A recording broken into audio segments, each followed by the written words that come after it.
దినపరుస్తాడు. ఇక్కడ దావీదు ఉన్నాడే, తండ్రి మాట తూచా తప్పకుండా పాటిస్తున్నాడు. ఒక సంగతి మీకు చెప్పనా, ఇదిగో మీ బిడ్డలను దేవుడు మీ ఒకరిని ఆశీర్వదించమన్నాడు, లేకపోతే అభిషేకించమన్నాడు అని సమూయేలు వచ్చినప్పుడు ఆ యెషయా అందరిని వేసుకొచ్చాడు. కానీ దావీదును మాత్రం తీసుకురాల. అందరూ అయిపోయారు.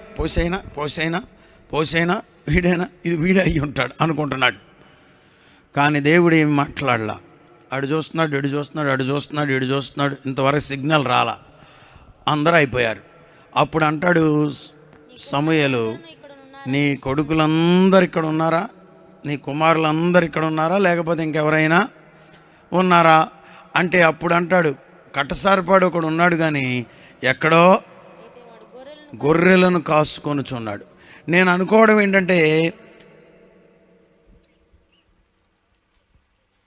యెషయి లెక్కలో దావీదు వాస్తవంగా లేడు.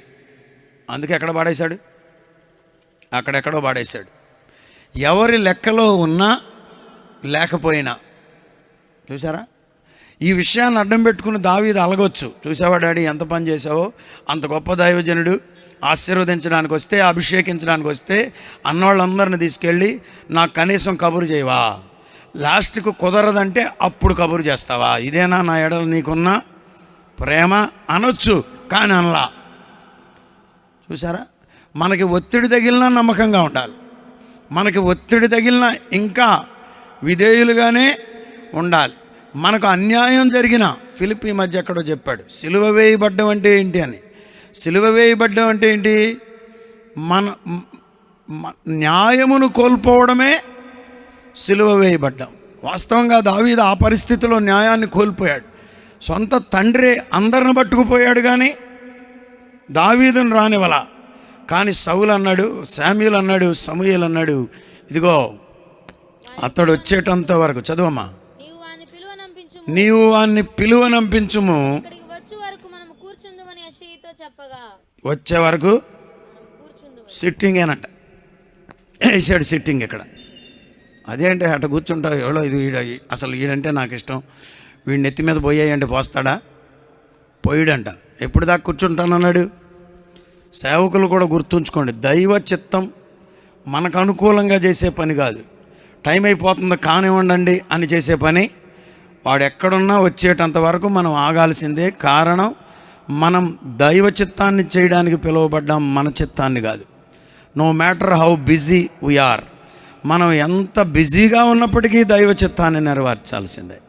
ఇక్కడ ఈ వచనంలో మరి తూమెడు గింజలు బరువుగుంటాయా తక్కువగా ఉంటాయా అడుగుతున్నారని చెప్పండమ్మా. నెత్తి మీద ఎత్తాడు. జున్నుగడ్డలు అన్నాడు. జున్నుగడ్డలు పెద్దవాళ్ళకి, అందరికి కాదు. ఒకడన్నాడు పెద్దలా గిద్దలా అన్నాడు. పెళ్ళిలో చూసారా, బిడ్డలు ఆశీర్వదించబడ్డానికి కూడా కారణం ఉంటుంది. పెద్దలను గౌరవించి, సహస్రాధిపతిని గౌరవించి, వీళ్ళకేమో రొట్టెలు, చెప్పండి, సహస్రాధిపతికేమో జున్నుగడ్డలు తయారు చేసి పంపాడు. ఎవరాయన?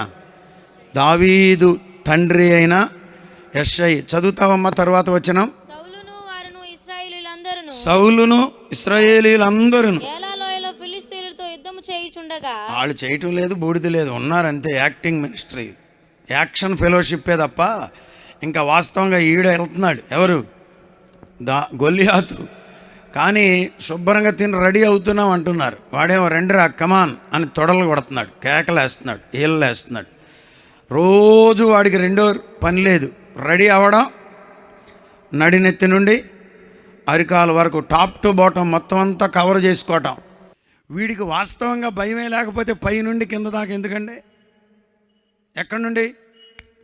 నడినెత్తి నుండి అరికాల వరకు శిరస్త్రాణం పెట్టాడంట. ఇదంతా కవర్ మళ్ళీ వీడికి ఇంకొకడు ఏం మోయడానికి? డాలు మోయడానికి. నువ్వు ఎంతమందిని తెచ్చుకున్నా నువ్వు ఓడిపోయిన జాబితాలో ఉన్నావు, అది గుర్తుంచుకో. నువ్వు ఎంతమందిని తెచ్చుకున్నా మేము దేవునితో ఉన్నాం. One man with God is majority. మనము దేవునితో ఉన్నాం. లోకములోనున్న వారందరికంటే మనలోనున్నవాడు గొప్పవాడు. ధైర్యంగా ఉండాలి. దేవునికి స్తోత్రం, గట్టిగా చెప్పండి. హల్లెలూయా, హల్లెలూయా.